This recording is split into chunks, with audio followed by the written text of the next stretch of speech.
On the brink of execution, as the electric chair awaited, Lorena said something so astonishing it had the potential to unravel everything people thought they knew. Her trial had become a media spectacle, captivating the city like a gripping television drama. Each day, headlines painted Lorena not just as guilty, but as a cold-hearted monster, fueling public imagination and disdain. Newspapers and television channels competed to produce the most sensational coverage, often distorting facts in favor of scandal. Inside the overcrowded courtroom, the tension was thick, palpable. Every day, the galleries were packed with onlookers, some demanding justice, others merely craving entertainment. Lorena's defense team struggled to present facts, battling a tidal wave of prejudice and misinformation. Outside the courthouse, protesters gathered daily, brandishing signs that screamed, "Justice for Valentina," and "Out with Lorena." The media continuously featured interviews with these protesters, reinforcing the one-sided narrative that had already condemned her in the court of public opinion. One particular afternoon, the prosecutor addressed the jury with fiery passion. "Ladies and gentlemen, what we have before us is an act so vile, so devoid of humanity, that it shocks the very conscience of our community." He paused dramatically, locking eyes with Lorena as though daring her to respond. His theatrical silence spoke volumes, leaving the jurors to fill in the gaps with their imaginations. Lorena's court-appointed defense attorney, though visibly exhausted by the uphill battle, stood to counter. "What truly shocks the conscience, ladies and gentlemen," he began, his voice steady but weary, "is how easily we've forgotten one of the pillars of our justice system, the presumption of innocence." He looked around the room. "My client was tried by the media and condemned by the public long before she ever stepped into this courtroom. Outside, opinions on Lorena remained deeply polarized. A vocal majority demanded punishment, with daily protests amplifying the outcry.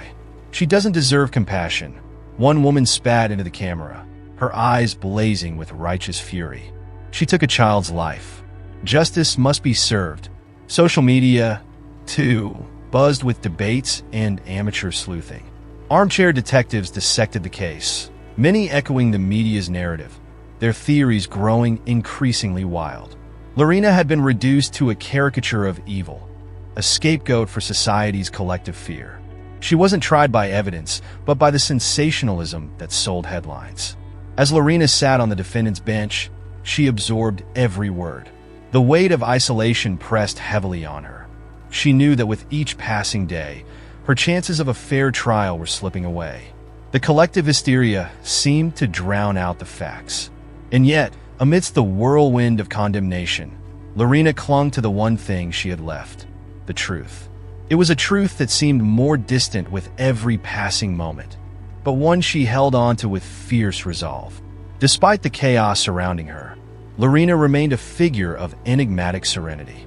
Her calm in the courtroom baffled everyone: judges, jurors, even the journalists who covered her every move. On one particularly tense afternoon, after the prosecution had paraded a series of circumstantial evidence, Lorena's lawyer approached her. His face was etched with concern. "Lorena," he said softly, "we need you to speak. Tell your side of the story. Silence only fuels their speculation. The truth could change the course of this trial." Lorena, however, met his gaze with unwavering clarity. "It doesn't matter what I say," she replied, her voice calm but resolute. "The truth I carry with me defies what they want to believe. My words would be just another whisper in the storm of their convictions." Her lawyer, frustrated but intrigued, pushed on. "But the truth is the foundation of justice. We have to believe it will prevail, despite the odds." Lorena smiled faintly, not with disdain, but with a profound understanding. "The truth," she said quietly, "is a lonely companion in times of injustice. It stays with me, even when the world turns against me. In this truth, I find my peace, not in the acquittal they may or may not offer." Despite her lawyer's insistence, Lorena chose the path of silent dignity. She faced the courtroom's glares with a composure that confounded her critics. Her calm wasn't a sign of surrender, but a declaration of inner strength, a refusal to be broken by the storm swirling around her. Reporters and spectators alike wondered aloud. How could she remain so calm? What secret lay behind her silence? But to Lorena, this tranquility wasn't a strategy. It was her sanctuary. In a world bent on condemning her, she found clarity and strength within. Whatever the outcome of the trial, Lorena knew one thing for certain. The truth of who she was would remain untouchable, something no verdict could take away. Her serenity became her most powerful shield, a quiet testament to her innocence in a society that had forgotten how to listen. As the eve of her execution loomed, Lorena sat alone in her cold, dark cell. The silence was suffocating, broken only by the occasional echo of distant footsteps. Her thoughts drifted to memories of a life that could have been, shattered dreams, and the future that now seemed lost. It was in this desolate moment that Judge Adriano, the man who had presided over her trial, arrived. His figure loomed in the dim light of the corridor, casting a shadow that seemed to stretch forever. "Lorena," he greeted, his voice dripping with cold calculation. "I thought I'd stop by to see how you're spending your final hours. Educational, don't you think?" Lorena stood, her eyes narrowing in a mix of surprise and disgust. "You came to mock me, Adriano? To revel in the suffering you've caused?" Adriano's laughter echoed through the cell, devoid of any warmth. "Mock? No, Lorena. I came because I've won. Your pain, your death, that's my victory. It's all I have left." Lorena stared back at him, her voice cutting through the silence like a blade. "You think this hurts me, Adriano? My suffering will end soon. But you'll have to live with the lies you've built. That will be your true punishment." "That's worse than any execution," Lorena said, her voice unwavering as she stared at Adriano through the bars.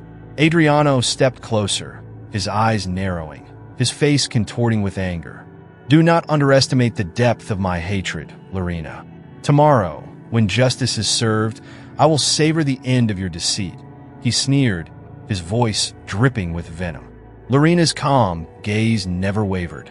"Your hatred only reveals who you truly are, Adriano.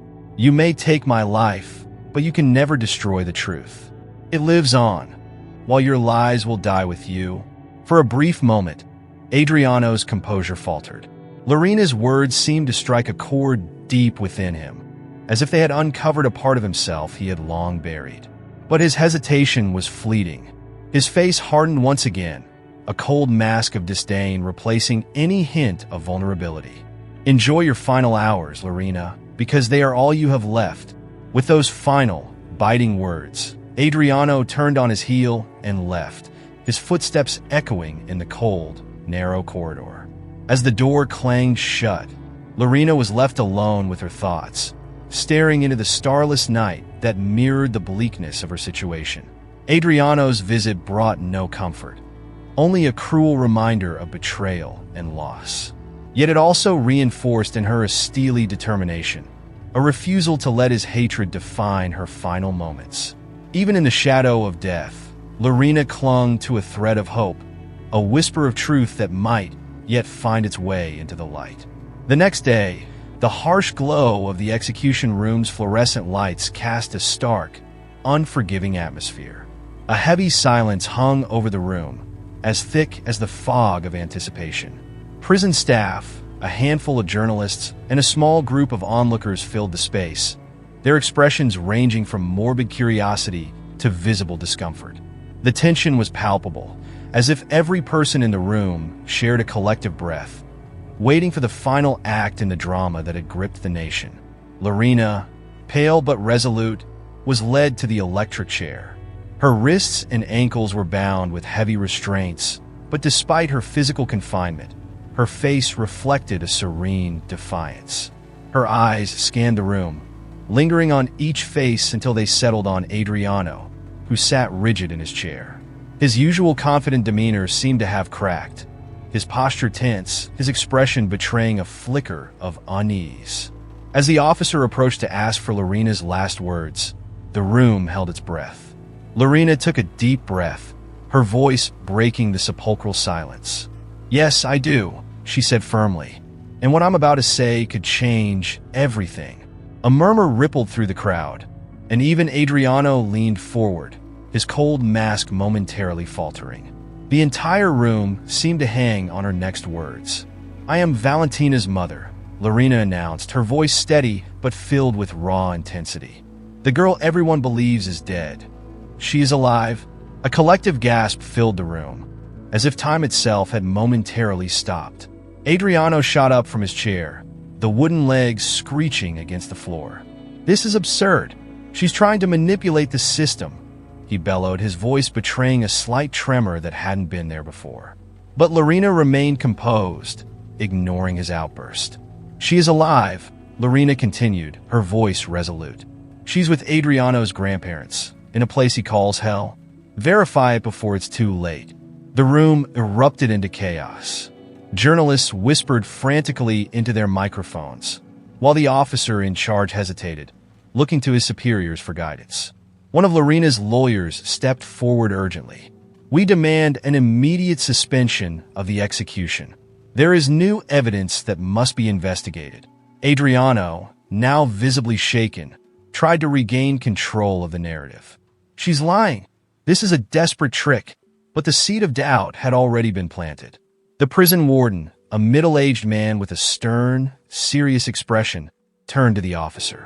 "Suspend the execution," he ordered. "We need to verify her claim immediately." As Lorena was led away from the electric chair, she exchanged a glance with Adriano, a look so charged with meaning that only the most observant could have caught it. It was a look that spoke volumes without a word.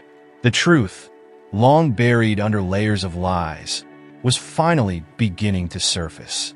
Lorena's revelation not only halted the execution, but shattered the carefully constructed facade Adriano had built over years.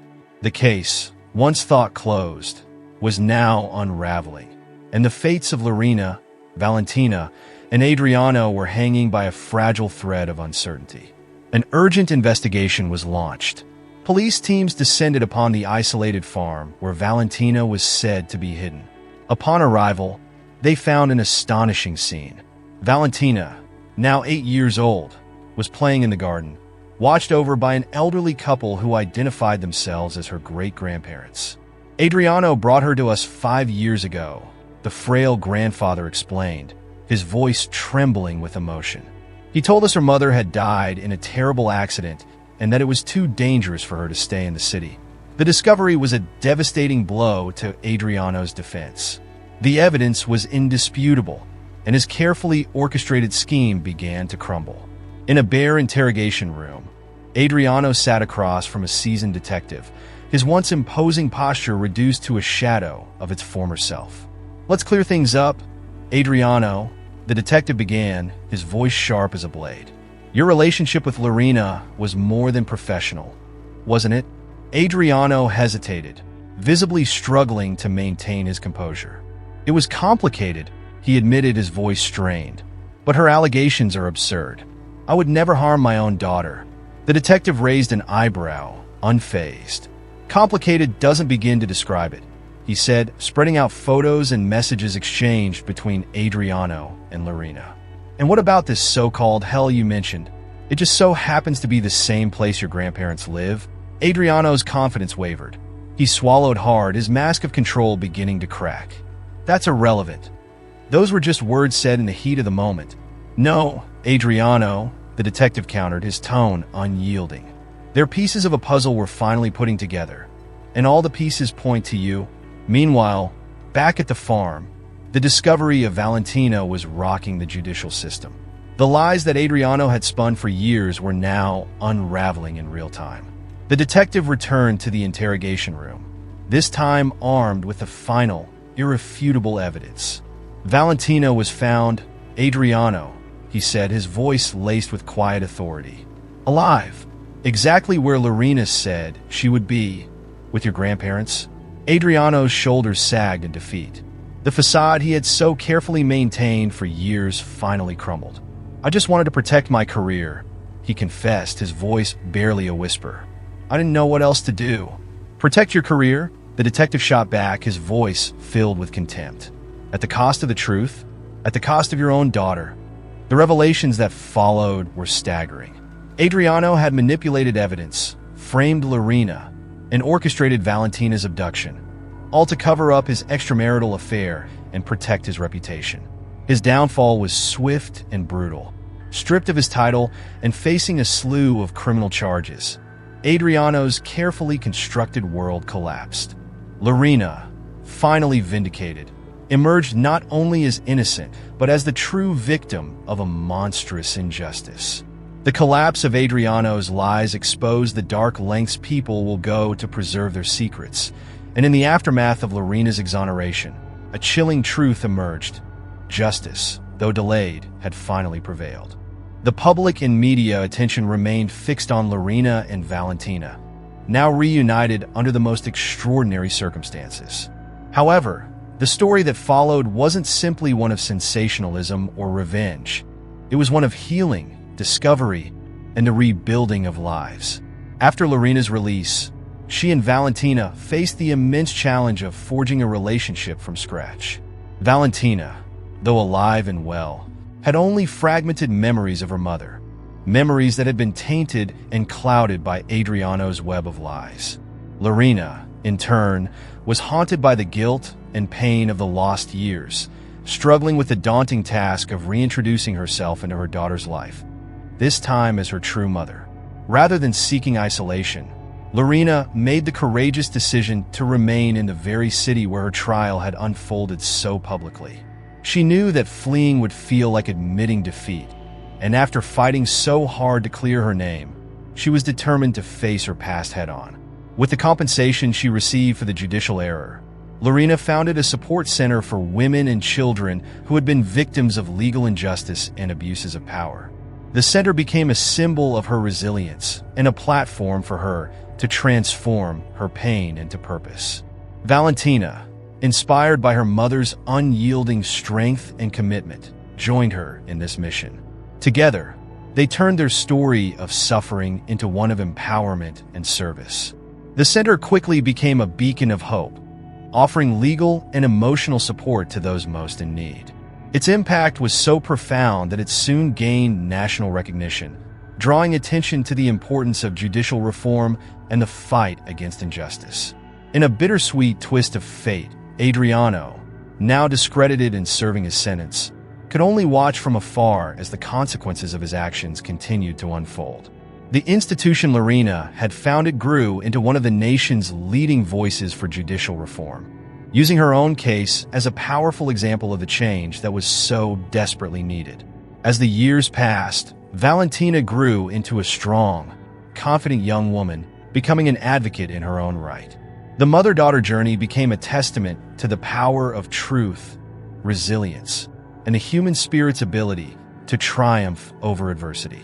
Lorena and Valentina's story inspired many, transforming them into symbols of perseverance and justice. Though their relationship had begun with estrangement and trauma, it blossomed into something far deeper, united not only by blood, but by a shared mission to help others.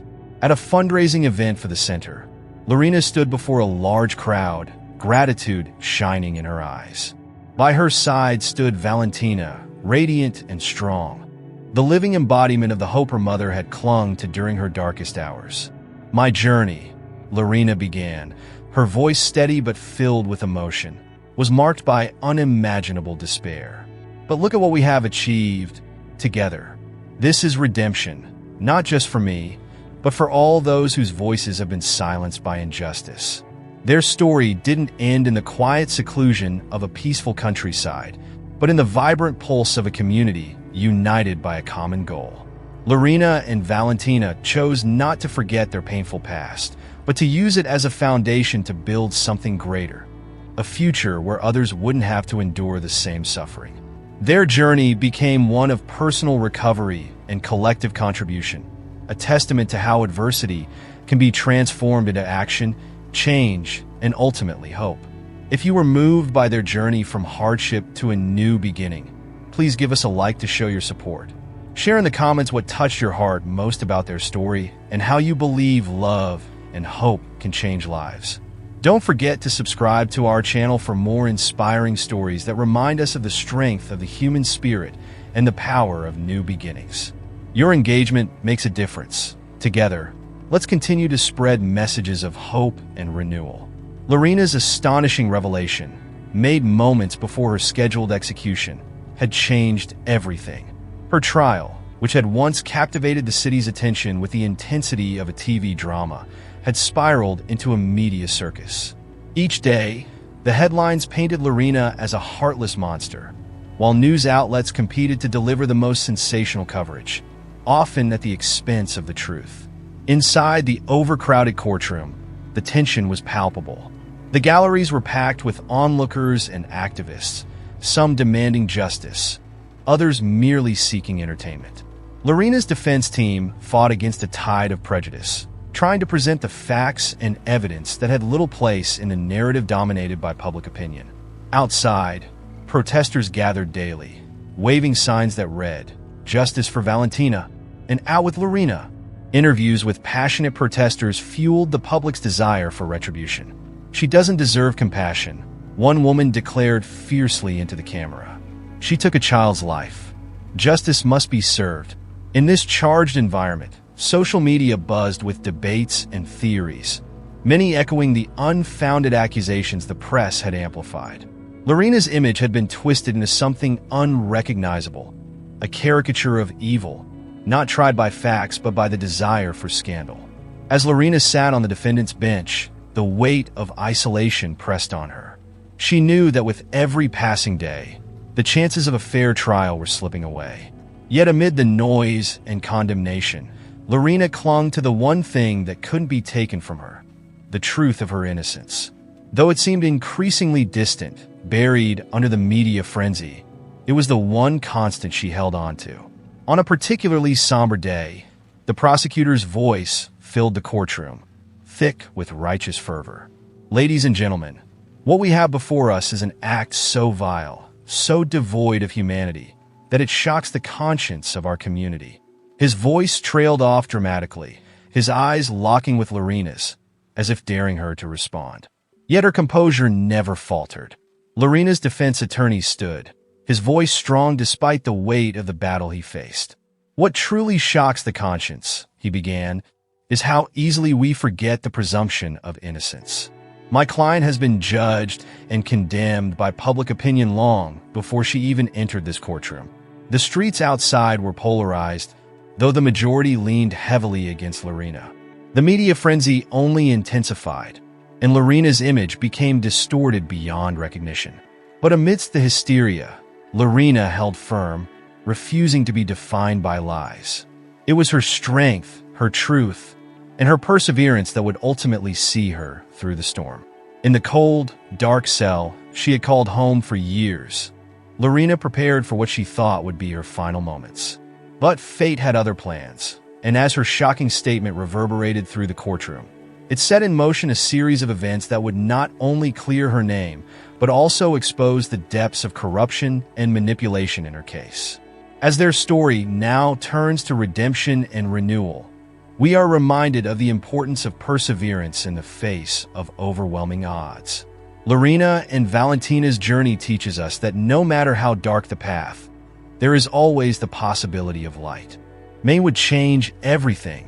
What Abelardo didn't know was that this mysterious man, always barefoot and shrouded in enigma, held secrets that would transform his life forever. Join us in this gripping tale of betrayal, redemption, and the unexpected power of true friendship found in the most unlikely of places. At 80 years old, Don Abelardo lived a life that bordered on tragic. Once a skilled cobbler, renowned for his magical hands that could breathe life into any worn-out shoe, he was now a mere shadow of his former self. The home he had lovingly built alongside his beloved wife, once filled with laughter and the warmth of family, had grown cold, steeped in a silence heavy with pain. His children, to whom he had sacrificed everything, now controlled every penny of his meager pension, leaving him in a state of near-total neglect. "Why haven't you eaten today, Grandpa?" Camillo, his grandson, would sometimes ask, sensing the heavy, uncomfortable silence that hung over the dinner table. "Oh, there wasn't enough food today, my boy," Abelardo would lie, hiding the shameful truth that his own children deliberately left him unfed every day. forced to scavenge for scraps. He would scrape what little remained in the pots after his family had eaten. One afternoon, as Abelardo painfully bent over, gathering crumbs from the floor in desperation, young Camillo, his eyes brimming with tears, quietly approached. "Grandpa, keep this for yourself," Camillo whispered, slipping a small bundle of food into his grandfather's hands. "Thank you, my child. You are so kind to your old grandpa," Abelardo murmured, a single tear sliding down his weathered cheek. He paused, taking in the innocence of the boy's gesture before Camillo asked with a heartbroken sincerity, "I don't understand, Grandpa. Why don't Mom and Dad help you? Don't they see that you need it more than we do?" Abelardo sighed deeply, his voice thick with the weight of unspoken truths. "Sometimes, Camillo, people forget what really matters. But you, my dear boy, must never forget to be kind. Always care for others, especially those who are alone and sad." As the shadows lengthened each night, Abelardo found himself alone in his small room, surrounded by echoes of a life once filled with joy. The memories of happier times only deepened his loneliness.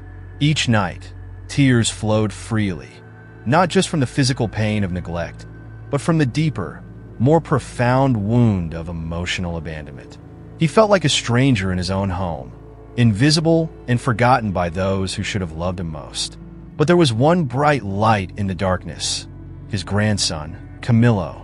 The boy's acts of kindness, small but filled with immense love, were the only things keeping hope alive in Abelardo's weary heart. Every time Camillo shared his food or offered a warm hug, it restored a small piece of the broken man who had been pushed to the margins of his own family. Despite the neglect and mistreatment that marked his daily life, Don Abelardo endured, drawing strength from Camillo's innocence and affection. His situation was a painful reminder of the cruelty of those closest to him. Yet it was also a testament to the purity of a child's love, unconditional, boundless, and unwavering. One afternoon, Abelardo reached his breaking point. The hunger gnawed at him relentlessly, becoming unbearable. Trembling and burdened with guilt for having watched his dear grandson go without food so that he might have a bite, Abelardo made his way to the refrigerator. His calloused hands shook as he opened it, his eyes settling on a small, leftover piece of food from the previous day. Just as he was about to take a bite, his daughter-in-law, Consuelo, stormed into the kitchen, fury blazing in her eyes. "What do you think you're doing?" she shrieked, her voice sharp as a knife.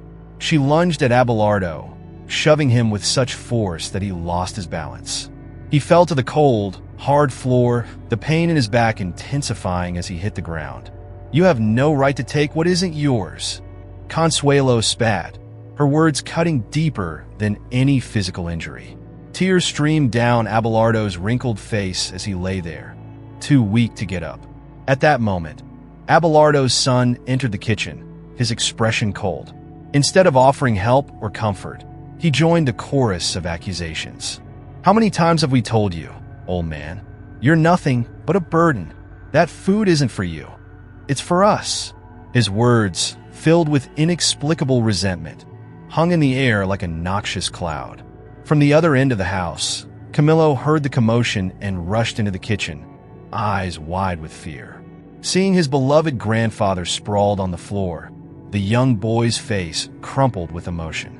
Tears streamed down his cheeks as he threw himself into Abelardo's arms, hugging him tightly.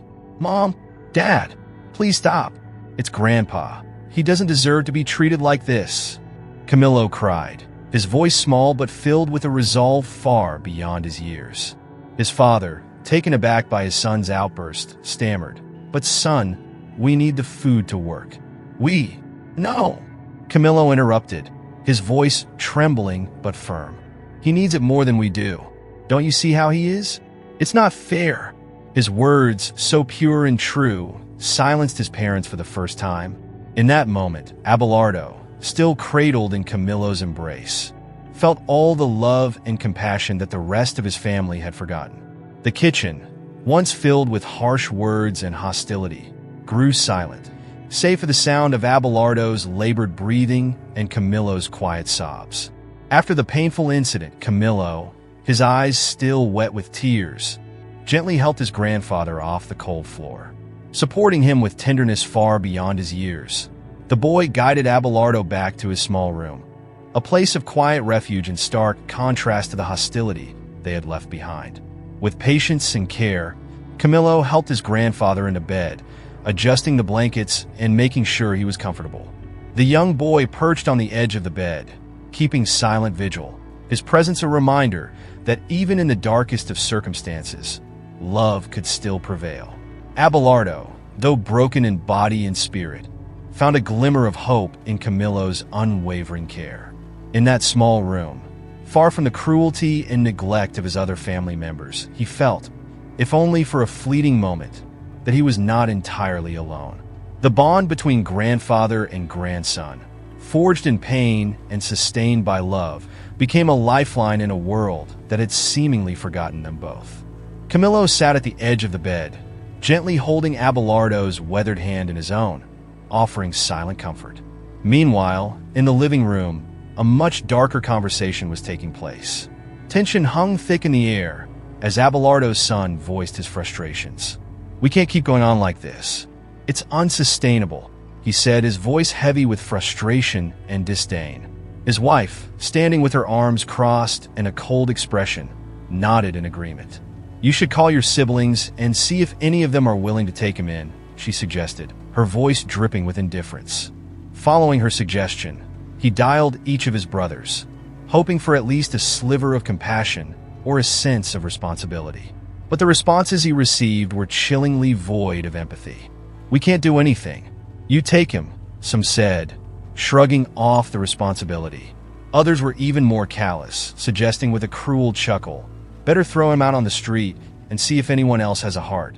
Irritated and disheartened, Abelardo's son slammed down the phone after the last call. "None of them want to help, and a nursing home is too expensive. We can't afford that," he muttered. A twisted grin spread across his wife's face as she stepped closer, an even darker idea forming in her mind. "What if we send him to jail? It'd be cheaper, and at least he'd have food and shelter there," she suggested, her voice carrying a false sense of logic that masked her malice. The room filled with complicit laughter as they began to concoct their wicked plan. "We could set him up as a thief," she continued, detailing the scheme with chilling precision. "We'll plant something valuable in his room and call the police, claiming we caught him trying to sell it." In the adjoining room, Abelardo slept fitfully, unaware of the sinister plans unfolding just a few steps away. Camillo, sitting by his grandfather's side, sensed the malice that seemed to seep into every corner of the house, once filled with love. With each breath and heartbeat, the boy silently vowed to protect his grandfather, no matter the cost. The next day, Abelardo's children approached him with deceptive smiles, their voices coated with false kindness. "Dad, we've been thinking a lot, and we realize we've treated you poorly. We're sorry," they said, their words laced with false sincerity, hiding their true intentions beneath a thin veil of remorse. Abelardo, whose heart had always been open to forgiveness, felt a deep, overwhelming joy. "My children, of course I forgive you. Nothing makes me happier than being at peace with you," he said, his smile radiant as he embraced them, believing in the possibility of reconciliation. The following day, in what seemed like a gesture of goodwill, his children took him to an upscale jewelry store. "Today we want to make it up to you, Dad. Pick out whatever you like as a symbol of our new beginning," they encouraged him, their eyes glinting with cunning as they subtly observed the store's staff, ensuring no one suspected anything. Abelardo, moved and somewhat overwhelmed, admired the glittering jewels but had no intention of asking for anything. In a moment of distraction, his children acted with swift precision, discreetly slipping several valuable items into his coat pockets. Once they were sure the items were hidden, they urged him toward the door. "Come on, Dad, there's something spectacular outside we want to show you," they said, their voices urgent. As soon as they crossed the threshold, they turned and quickly disappeared, abandoning Abelardo alone at the store's entrance. Confusion barely had time to settle on Abelardo's face when the alarm blared, its piercing sound freezing him in place. Paralyzed by fear and disbelief, he stood motionless as the store security called the police. The heavy footsteps of officers echoed through the store as they approached him. "Sir, we need you to empty your pockets immediately," one officer commanded, his tone firm with authority. Still in shock, Abelardo complied, his hands trembling as he pulled out diamonds and expensive jewelry from his pockets. His heart sank as the items clattered to the floor. No, I don't understand. I didn't do this. I swear, I didn't take these," he stammered, his voice breaking as tears streamed down his wrinkled face. "I'm sorry, sir, but I have to take you into custody," the officer said gently, handcuffing Abelardo and guiding him out of the store. Abelardo's mind raced in confusion and despair. He searched the crowd outside, desperately hoping to see his children, to find some explanation for this nightmare. But they were nowhere to be found. The sting of betrayal cut deeper than any wound as he realized the truth. The very people he had devoted his life to had set him up, betraying him in the most heartless way imaginable. The police station was cold and grim, a stark contrast to the warmth he had once known in his home before his life took such a tragic turn. Sitting alone in a small interrogation room, Abelardo was surrounded by bare walls and the echoes of his own sobs. He struggled to comprehend the full extent of his children's betrayal. How could they do this to him? What had he done to deserve such a cruel fate? On a dark, overcast day that seemed to mourn the injustice of it all, Abelardo, a frail, 80-year-old man, was sentenced to 3 years in prison. The cold metal of the handcuffs pressed into his wrists, and the sound of his dragging footsteps echoed with every step toward the vehicle that would take him away from everything he had ever known. As the reality of his situation sank in, Abelardo made one final request before being taken to prison, his voice trembling as he clung to the last threads of his dignity. Abelardo's heart ached with a profound sadness as he requested one final meeting with his children before he was taken away to prison. He hoped, perhaps naively, that he might find some glimmer of remorse in their eyes, a sign of compassion, or even a heartfelt farewell. Instead, what he found was a chilling indifference. Their faces, once familiar and filled with love, were now cold and distant. "You'll be better off there, Dad. At least you won't go hungry," they said with sneering grins, their cruel laughter cutting through the air like sharp blades. Abelardo felt each word like a dagger to his heart, unable to comprehend how the children he had raised and loved so deeply could now betray him so viciously. It was as if he no longer recognized them, as though they had become strangers. Outside, little Camillo fought desperately to reach his grandfather, pushing through the barriers and the crowd. His voice, though small, was filled with urgency and love. "Grandpa! Grandpa!" he cried, his words barely audible amid the chaos, lost in the commotion of passing conversations and the murmurs of bystanders. Tears filled his eyes as he jumped up and down, trying to catch a final glimpse of his hero, his beloved grandfather. Abelardo, hearing Camillo's distant cries, felt his already shattered soul tear further apart.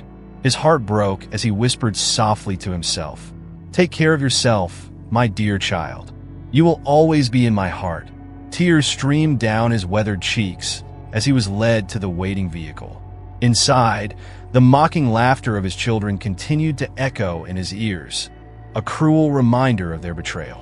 As the car began to pull away, Abelardo clung to his thin coat, trying to find warmth in its meager fabric. He gazed out of the window, watching the world he once knew slip away, leaving him alone with his thoughts and the aching pain of a broken heart. His mind wandered back to happier moments, to times when his family had been united by love and laughter. How had things changed so drastically? How had the love between them turned so cold? Now, on his way to prison, Abelardo could only hope to find peace, and perhaps forgiveness, not only from his children but also for himself, as he faced the uncertain and difficult days ahead. The moment Abelardo entered the prison, his life was consumed by an atmosphere of bleak desolation and monotonous routine. The gray, unforgiving walls and dim, lifeless light served as a constant reminder of how far he was from home. While having 3 meals a day and a bed to sleep in provided some relief compared to the life he had known in his children's house, nothing could replace the freedom he so desperately missed. The connection to nature, the feel of the sun on his skin and the wind in his hair, was now a distant memory. The days dragged on, one blending into the next. The only window in his small cell offered him a narrow view of a sliver of blue sky. Abelardo would spend hours gazing upwards, imagining himself walking freely through open fields under the warmth of the sun, instead of being confined within these cold, merciless walls. Oh, how I longed to feel the wind and the sun on my skin again. He sighed deeply, a profound sense of loss washing over him. As he adjusted to life behind bars, Abelardo soon realized that not all the inmates shared his calm and gentle nature. Teasing became a regular occurrence. Look at the old man. He seems to slow down more every day. They would mock as he passed by, their laughter biting at his already fragile spirit. Abelardo, always kind and humble, tried to ignore their taunts, but each word was a reminder of his vulnerability in this harsh environment. One day, while trying to enjoy his modest meal, a group of more aggressive inmates approached him, their intentions malicious. "Is this all you're going to eat, Grandpa? Looks like you need a diet," they jeered, snatching his plate away with no regard for his frail condition. Too weak to resist, Abelardo could only sit there, hunger gnawing at him, humiliation burning in his chest. "Please," he whispered, his voice trembling. "I just want to eat. I'm so hungry." His eyes, filled with desperation, begged for mercy where there was none. These moments of cruelty made him question the humanity of those around him, the dark side of a world he had never truly known. Yet, even in the bleakness of prison, not all hope was lost. There were still glimmers of compassion. Some guards and inmates showed kindness, offering him food or a comforting word. "Don't worry, Abelardo. We're all struggling here." One inmate reassured him with a gentle smile, reminding him that even in the darkest places, light could still be found. At night, when the noise of the prison finally subsided and he was left alone with his thoughts, Abelardo's mind drifted to Camillo. The boy's face, his laughter, and the memory of his unconditional love became the light that kept Abelardo's hope alive. "One day, Camillo, I'll be with you again. I'll feel the breeze and see the sky without these bars around me," he would dream, allowing his thoughts to transport him far from the grim confines of his cell. Despite the desperation he often felt, Abelardo found a way to persevere, clinging to the hope of better days and the possibility of freedom. His grandson's love became his guiding light, a beacon that helped him navigate the darkest days. After what felt like an eternity of gray monotony, Abelardo was finally granted permission to go outside to the prison yard. The sunlight, pouring over the cold concrete, felt like a luxury he hadn't experienced in a long time. As his eyes adjusted to the bright light, they fell upon a deeply moving sight. In the far corner of the yard stood an elderly man, as old as Abelardo, staring up at the sky, his feet bare against the hard ground. From a distance, Abelardo watched the barefoot man with a mix of curiosity and empathy. Determined to help in any way he could, he gathered his courage and approached the prison administration. "I've been a shoemaker all my life," he explained with passion. "I would like to make a pair of shoes for the old man. I believe everyone deserves a bit of dignity."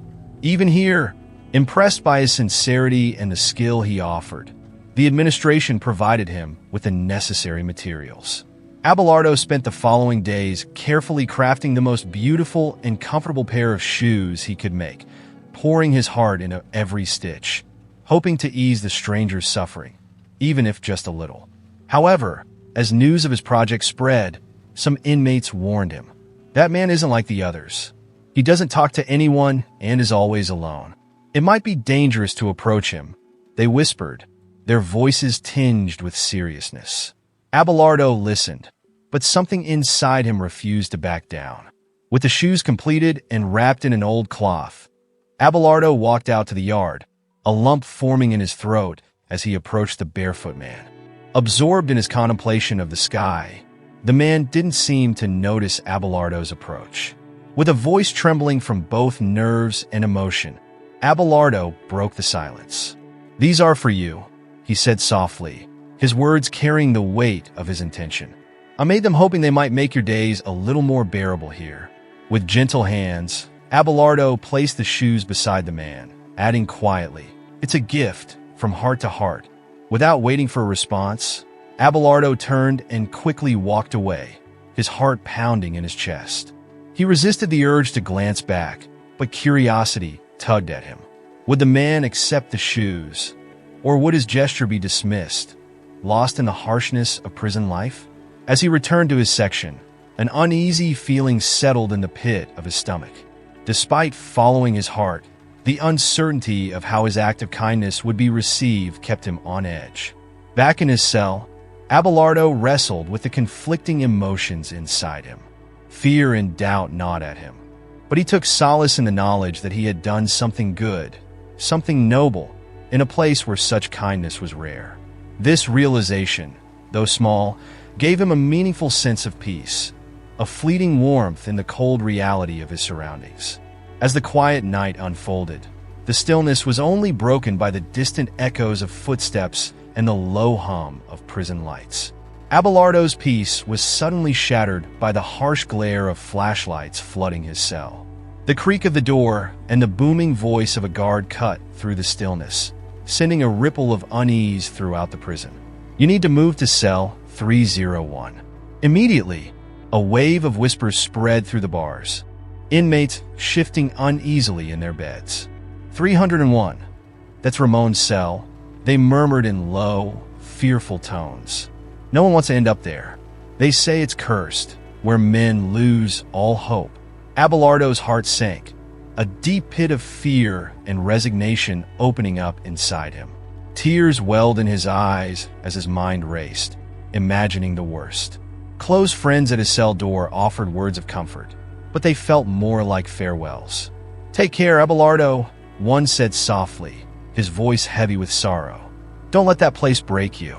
With each step towards cell 301, Abelardo felt as if he were walking toward his own end. His legs trembled, but his spirit remained determined. "Maybe it's time to meet my wife," he whispered to himself, his voice mingling with his tears. "If this is my fate, so be it, but I won't let them take away my dignity." Arriving at the iron door of cell 301, the guards halted. One of them turned the key with a mechanical precision, the door swinging open with a metallic clang that seemed to echo throughout the entire prison. Abelardo's eyes, still wet with tears, but now steeled with resolve, gazed into the dim interior of the cell. "Hope you find some peace here," one of the guards said, his voice carrying a hint of compassion. Abelardo nodded, his throat too tight to speak, and stepped into his new quarters.